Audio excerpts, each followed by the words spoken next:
السلام علیکم ورحمۃ اللہ وبرکاتہ۔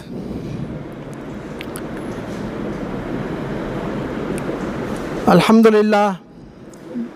للہ رب العالمین والصلاة والسلام اشرف الانبیاء مرسلین ورحمۃ للعالمین وآلہ وازواجہ واصحابہ سلم تسلیما کثیرا۔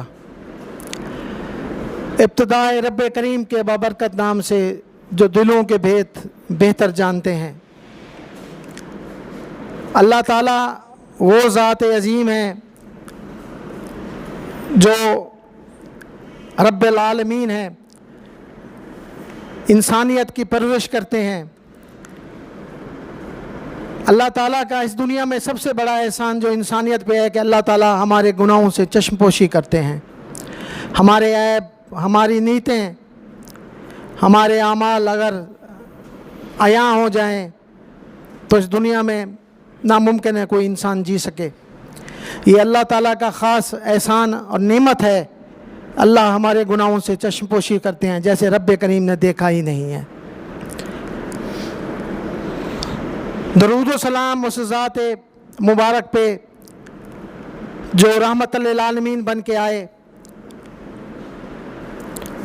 اور امت کے لیے رشد و ہدایت بن کے آئے، ان پہ، ان کی آل پہ، ان کے اصحاب پہ اور ان کی امت پہ لاکھوں کروڑوں درود و سلام ہوں۔ ہمارا آج کا موضوع وعدے کے مطابق جنت کے متعلق تھا، لیکن ربیع الاول کی وجہ سے ہم نے اپنے موضوع کو تھوڑا تبدیل کیا ہے۔ اگلا خطبہ شاید وہ جنت والا ہم اپنے موضوع کو مکمل کریں۔ ہمارا آج کا موضوع ہے نبی کریم صلی اللہ علیہ وسلم اس دنیا میں تشریف لائے۔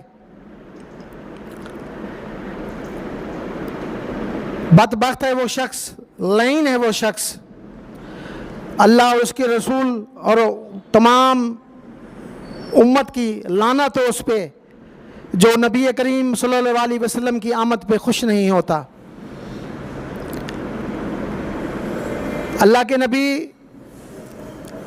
سے پوچھا گیا کہ آقا آپ سوموار کا ہمیشہ روزہ رکھتے ہیں، کیوں رکھتے ہیں، کیا بات ہے؟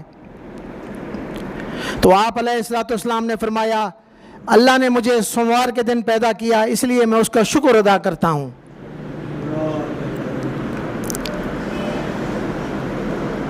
اللہ کے نبی 62-63 سال سے کچھ زیادہ آپ کی عمر ہے، آپ نبوت سے پہلے یا نبوت کے بعد کبھی بھی اپنا تاریخ پیدائش والے دن کوئی تقریب نہیں فرماتے تھے، جسے ہم میلاد کہتے ہیں۔ عربی میں میلاد کے معنی ہے پیدائش کو، اور عید کہتے ہیں مجمع کو، جب جہاں بڑا مجمع اکٹھا ہو اس کو عید کہتے ہیں۔ اس کے بعد اللہ کے نبی صلی اللہ علیہ وسلم 40 سال کے بعد اعلان نبوت فرماتے ہیں۔ تقریباً 23 سال سے کچھ زیادہ آپ نے زندگی نبوت کے اعلان کے بعد گزاری، تب بھی آپ نے اپنا میلاد نہیں منایا۔ اس کے بعد سب سے زیادہ اگر کوئی نبی کریم صلی اللہ علیہ وسلم سے محبت کرتا ہے صحابہ میں سے تو وہ ابو بکر صدیق ہیں۔ لاکھوں کروڑوں ان پہ رحمتیں ہوں، ان کی قبر پہ، ان کی آل پہ۔ اللہ کے نبی صلی اللہ علیہ وسلم سے پوچھا گیا آقا آپ دنیا میں سب سے زیادہ کس سے محبت کرتے ہیں؟ آپ نے فرمایا عائشہ سے۔ پھر پوچھا گیا آقا مردوں میں، آپ نے فرمایا عائشہ کے باپ سے۔ تو وہ عائشہ کا باپ جتنا زندگی اللہ نے ان کو نبی کریم صلی اللہ علیہ وسلم کے ساتھ گزارنے کی اللہ نے توفیق دی، اس کے بعد تقریباً 2 سال کے قریب وہ زندہ رہے، انہوں نے بھی کبھی نبی کریم صلی اللہ علیہ وسلم کی میلاد نہیں منائی۔ پھر سیدنا عمر ابن خطاب جو مراد نبی ہیں، اللہ سے دعائیں مانگ مانگ کے عمر فاروق کو اللہ نے نبی کریم صلی اللہ علیہ وسلم کو عطا کیا. اللہ کے نبی نے دعائیں مانگی اپنے اللہ سے کہ مجھے دو عمروں میں سے، ایک عمر بن ہشام ایک عمر بن خطاب، میرا اللہ ان دونوں میں سے مجھے ایک عطا کر دے تاکہ ہم مضبوط ہو جائیں. یہ مراد نبی ہیں. قرآن میں بہت سی آیات ایسی ہیں جو ان کی رائے پہ اتری ہیں. بہت سے معاملات ایسے ہیں قرآن میں، آپ پڑھیں، قرآن کو تفصیل سے پڑھیں، آپ کو سمجھ آئے گا اس کے شان نزول کیا ہے. بہت سے ایسے واقعات ہیں جو سیدنا عمر ابن خطاب کی وجہ سے اللہ نے اس کو صحیح قرار دیا، اس کی تائید کی ہے. اس کے بعد ذوالنورین، دو نوروں والے، جن کے گھر میں اللہ کے نبی صلی اللہ علیہ وسلم کی دو صاحبزادیاں ہیں.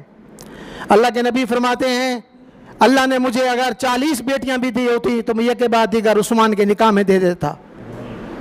یہ وہ ہستی ہیں. انہوں نے بھی کبھی میلاد نہیں منایا. اس کے بعد علی اور مرتضیٰ جو چچا زاد بھائی بھی ہیں اور داماد بھی ہیں، آپ کی پیاری بیٹی لاڈلی بیٹی سیدہ فاطمہ الزہرا، سیدنا حسن حسین کی والدہ، انہوں نے بھی کبھی نہیں منایا، نہ ان کے شوہر نے نہ انہوں نے. اس کے بعد صحابی، تابی، اس کے بعد تابی ہوتے ہیں، پھر تبع تابی، پھر امام، ہمارے چاروں امام، ان میں سے کبھی کسی نے منایا. یہ بہت ماضی قریب کی بات ہے کہ لوگوں نے پھر یہود و نصارہ کو دیکھا تو وہ سیدنا عیسیٰ علیہ السلام کی پیدائش کو مناتے تھے، تو انہوں نے کہا کہ ہم بھی کوئی ایسی چیز کریں، ہمیں بھی اپنے نبی سے محبت ہے.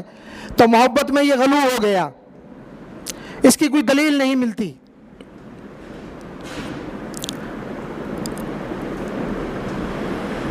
تو میں آج آپ کو جب آقا اس دنیا میں تشریف لائے تو اللہ نے کیا برکات نازل کی، کیا چیزیں اس بچے کے دنیا میں آنے سے دنیا میں پذیر ہوئیں، وہ چند چیزیں آپ کو بتاتا ہوں. اللہ کے نبی صلی اللہ علیہ وسلم مکہ میں شیب بنی ہاشم کے اندر 9 ربیع الاول اور ایک روایت میں ہے 12 ربیع الاول. عام فیل کہتے ہیں. قرآن میں ایک آیات ہے آپ نے پڑھی ہوگی، اللہ تعالیٰ کہتے ہیں کیا تو نے دیکھا نہیں ہم نے ہاتھیوں والوں کے ساتھ کیا کیا، طیران ابابیل. تو یہ مشہور واقعہ ہے عرب کا. اس سے 1 سال پہلے پیدا ہوئے، اور عیسوی جو ہم استعمال کرتے ہیں اپنے ہاں، مسلمان جو استعمال کرتے ہیں وہ ہے ہجری، ہجرت سے وہ منسوب کیا گیا ہے. لیکن دنیا میں رائج عیسوی، یہ جو ہم آج 2026 میں ہیں اس کو عیسوی کہتے ہیں، یہ عیسائیوں کا کیلنڈر ہے. تو اللہ کے نبی صلی اللہ علیہ وسلم 20 یا 22 اپریل 571 ہجری کو عیسوی کو پیدا ہوئے. اس وقت نوشیروان کی تخت نشینی کا 40واں سال تھا. رسول کریم صلی اللہ علیہ وسلم کی والدہ محترمہ فرماتی ہیں کہ جب آپ کی ولادت ہوئی تو میرے جسم سے ایک نور نکلا جس سے ملک شام کے محل روشن ہو گئے. حضرت ارباز بن ساریہ سے بھی یہی روایت نقل ہے، وہ بھی اسی بات کی تائید کرتے ہیں. ولادت کے بعد آپ کی والدہ نے آپ کے دادا، کیونکہ آپ کے والد آپ کی پیدائش سے پہلے اس دنیا سے رخصت ہو چکے تھے، سیدنا عبد المطلب کے پاس پوتے کی خوشخبری بھجوائی تو وہ شادمان فرحان ہو گئے اور وہاں تشریف لائے. پھر اللہ کے نبی صلی اللہ علیہ وسلم کو خانہ کعبہ میں لے جا کر اللہ تعالیٰ سے دعا کی، اس کا شکر ادا کیا. اس کے بعد آپ کا نام محمد رکھا گیا. اس سے پہلے عرب میں یہ نام غیر معروف تھا، کسی بھی انسان کا یہ نام نہیں تھا. ابن خلدون ایک مشہور کتاب ہے تاریخ کی، وہ بھی اس بات کی تائید کرتے ہیں کہ محمد صلی اللہ علیہ وسلم کا نام اس سے پہلے عرب میں کسی کا نہیں تھا۔ اللہ نے جیسے خود کو اللہ کے نبی صلی اللہ علیہ وسلم کو منفرد اعزازات کے ساتھ اس دنیا میں بھیجا، تو نام بھی آپ کو ایک خصوصیت کے ساتھ الگ نام دیا۔ آپ کا نام محمد تجویز کیا گیا۔ دستور کے مطابق 7ویں دن آپ کا ختنہ کیا گیا اور عقیقہ کیا گیا۔ اللہ تعالیٰ پیدائش سے لے کے تا قیامت جب تک دنیا قائم ہے آپ علیہ الصلوۃ والسلام کے ذکر کو بلند فرما رہے ہیں۔ وَرَفَعْنَا لَكَ ذِكْرَكَ، آپ نے قرآن میں پڑھا ہے۔ آپ نے سب سے پہلے ابو لہب کی ایک لونڈی تھی صوبیہ جس کا نام تھا، اس کا دودھ پیا۔ اس وقت اس کی گود میں جو بچہ تھا اس کا نام مسرور تھا۔ صوبیہ نے اس سے پہلے سیدنا حمزہ بن عبد المطلب کو دودھ پلایا۔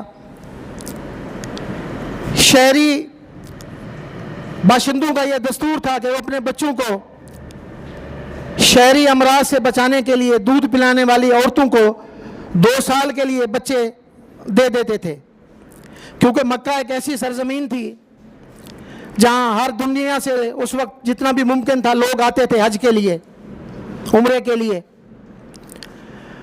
اسلام سے پہلے بھی حج تھا، اسلام سے پہلے بھی عمرہ تھا، تو وہاں وبا کا خطرہ رہتا تھا، بچوں کے لیے بیماریاں وغیرہ ہو جاتی تھی، ان کو ڈر ہوتا تھا۔ تو وہاں کے لوگوں کا یہ دستور تھا اپنے بچوں کو پیدائش کے بعد 2 سال یا 3 سال کے لیے وہ دیہاتی خاتونیں دائیاں آتی تھیں، اجرت پہ وہ لے جاتی تھیں۔ تو آپ علیہ الصلوۃ والسلام کے دادا محترم عبد المطلب نے تلاش شروع کر دی کہ محمد کریم صلی اللہ علیہ وسلم کو کسی دائی کے حوالے کیا جائے تاکہ وہ مکہ سے دور اچھی تعلیم تربیت اور دودھ پئیں، تاکہ یہاں کی جو امراض پھیلتی ہیں لوگوں کے آنے جانے سے اس سے محفوظ رہیں۔ نبی کریم صلی اللہ علیہ وسلم کو سیدنا حلیمہ کے حوالے کیا۔ یہ قبیلہ بنی سعد بن بکر کی ایک خاتون تھی، ان کے شوہر کا نام حارث تھا۔ رسول اللہ صلی اللہ علیہ وسلم کے بھائی بہن جو رضائی تھے ان میں عبداللہ، انیس، حذیفہ، حضرمہ، شیمہ ایک ایسا نام ہے جو تاریخ میں احادیث میں آپ کو ملے گا۔ سب سے زیادہ رضائی بہنوں میں شیمہ کا نام آپ کو ملتا ہے اور بہت زیادہ مشہور بھی ہے۔ نبی کریم صلی اللہ علیہ وسلم کو گود میں وہ کھلایا کرتی تھیں۔ ایک حدیث میں ایک واقعہ بھی آیا ہے اور صحیح حدیث میں ہے، اس کو ایک مشہور کتاب ہے الرحیق المختوم، جس کو سیرت النبی کے موضوع پہ دنیا میں پہلا نمبر ملا، اس میں بھی یہ واقعہ ہے۔ پھر سلیمان ہوشیار پوری نے بھی اپنی کتاب سیرت النبی میں اس کا ذکر کیا ہے، اور طبری ابن خلدون میں بھی اس کا ذکر ہے کہ مسلمانوں کا ایک جنگ میں مال غنیمت ملا، تو اس میں یہ خاتون قیدی ہو کے آئیں۔ جب صحابہ نے ان کو، جیسے وہاں کا دستور تھا قیدیوں کے ساتھ جو سلوک ہوتا ہے، تو اس نے کہا کہ آپ اپنے نبی کو جا کے کہیں کہ تمہاری بہن آئی ہے۔ صحابہ نے کہا بہن ہم تو نہیں جانتے، اتنے عرصے سے ہم ان کے ساتھ ہیں، مکی بھی تھے، مہاجرین بھی تھے، انصار بھی تھے، سب کو پتہ ہے اللہ کے نبی صلی اللہ علیہ وسلم کی کوئی بہن نہیں ہے، نہ کوئی بھائی ہے، تم بہن کہاں سے آ گئی؟ اس نے آپ جا کے کہیں تو صحیح ان کو۔ اللہ کے نبی صلی اللہ علیہ وسلم کے پاس صاحب آ گئے کہ ایک خاتون آئی ہیں جو قید ہو کے آئی ہیں، بنو سعد سے ان کا تعلق ہے، تو وہ کہتی ہیں کہ آپ کی بہن ہے۔ اللہ کے نبی نے فرمایا کہ میں تو نہیں جانتا، چلیں چلتے ہیں۔ اللہ کے اچھا ایک یہ چیز بھی دیکھیں آپ کہ اللہ کے نبی صلی اللہ علیہ وسلم خاتم الانبیاء بھی تھے اور سربراہ بھی تھے، اس کے باوجود یہ نہیں کہا اس کو میرے پاس لاؤ، خود چل گئے، اس کے پاس گئے، خود گئے، جا کے اس سے پوچھا ہاں بھائی تو کون ہے، میری بہن کیسے ہے؟ تو اس نے کہا میں سعدیہ حلیمہ کی بیٹی ہوں، شیما۔ اللہ کے نبی نے کہا میں تو نہیں جانتا۔ اس نے کہا حضور آپ تو اس وقت چھوٹے تھے، میں نے تو آپ کو اپنی گود میں کھلایا ہے، میری ماں دودھ پلانے کے بعد آپ کو میرے سپرد کر دیتی تھی، میں نے آپ کو اپنی گود میں کھلایا ہے، میں آپ کی بہن ہوں۔ وہ یہ باتیں بتا رہی تھی، اللہ کے نبی صلی اللہ علیہ وسلم کے آنسو مبارک گر رہے تھے۔ آپ نے اپنی چادر بچھائی، جس کی قسم رب کریم اپنی کتاب میں کہتے ہیں یا ایھا المدثر، اور اس کو تعظیم سے بٹھایا، اس کی عزت کی۔ اس نے کہا آقا اگر آپ کو یاد ہو ایک مرتبہ آپ نے مجھے زور سے اپنے دانتوں سے کاٹا تھا، دیکھیں یہ نشان آج بھی ابھی تک موجود ہیں۔ اللہ کے نبی روئے جا رہے ہیں، اور اس کو بٹھایا، اس کی تعظیم کی، اسے کہا کہ اگر میرے پاس رہنا چاہتی ہو تو تیرے لیے تیرے بھائی کے دروازے کھلے ہیں، اگر اپنی قوم کے پاس جانا چاہتی ہو تو بتاؤ۔ اس نے کہا مجھے آپ آزاد کر دیں، اور جو قیدی ہیں میری قوم کے سب لوگوں کو آزاد کر دیں، اور جو مال مویشی جو بھی ملا ہے وہ سب ان کو واپس کر دیں۔ اللہ کے نبی نے کہا ٹھیک ہے۔ آپ نے کہا میری بہن جو بھی مال ہے جو بھی لوگ ہیں ہم سب کو آزاد کرتے ہیں، جائیں اپنے اپنے علاقوں میں چلے جائیں، ہماری طرف سے کوئی پابندی نہیں ہے۔ یہ مشہور واقعہ۔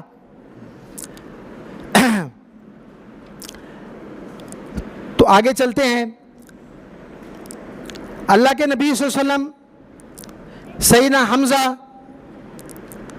جو آپ کے چچا ہیں ان کے بھی رضائی بھائی ہیں، صوبیہ نے بھی ان کو دودھ پلایا اور اللہ کے نبی صلی اللہ علیہ وسلم کو بھی دودھ پلایا تھا۔ بنو سعد کی یہ خاتون سیدہ حلیمہ بیان کرتی ہیں کہ برکت کے میں نے ایسے مناظر دیکھے کہ میں حیران رہ گئی اور پریشان ہو گئی کہ یہ میں کس کو لے کے آئی ہوں۔ سیدہ سعدیہ حلیمہ بیان کرتی ہیں کہ میں اپنے شوہر کے ساتھ، ایک چھوٹا سا میرا بیٹا تھا جس کو ہم دودھ پلاتے تھے، ان دنوں اتنا قحط تھا، جانور تو جانور، انسانوں کے لیے بھی کھانے پینے کو کچھ نہیں ہوتا تھا۔ وہ کہتی ہیں کہ ہم